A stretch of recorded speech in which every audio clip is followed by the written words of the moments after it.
Those peace talks in Turkey are the first face-to-face negotiations in weeks. And since the last round, the bargaining positions of both Russia and Ukraine have changed, driven by the bloody facts on the battlefield.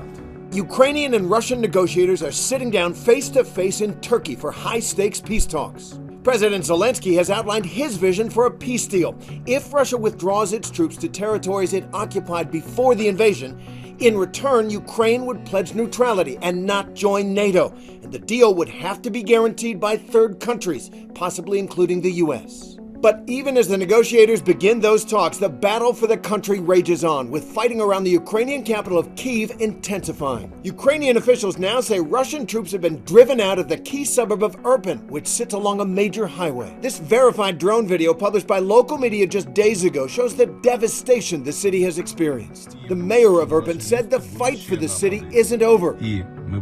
We will defend it courageously. Irpin is Ukraine, he said. President Zelensky warned his people that even as Ukraine counterattacks take back territory, it's still too early to talk about safety in this part of our region.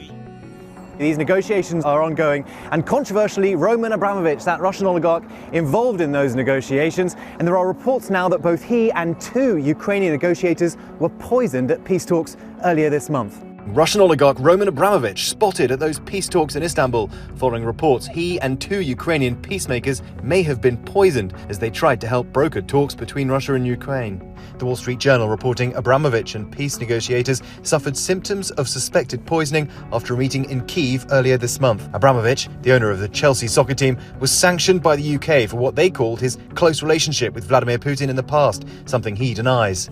But his link to Putin and the increasing pressure on a growing number of oligarchs raises questions about why he'd say he was targeted.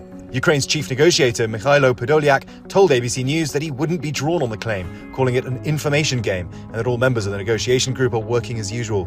Putin's dark reputation for assassinating opponents, perhaps a convenient context for a Russian oligarch looking for new allies.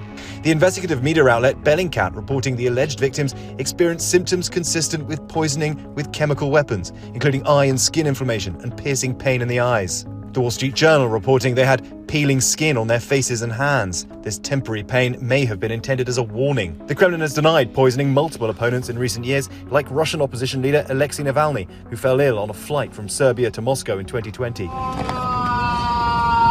Using poisons, killing their opponents, is something that the Kremlin has done literally for decades and decades. And so this is the kind of thing that we could expect from the Kremlin, but it's just not clear to us yet why they would do it in this case.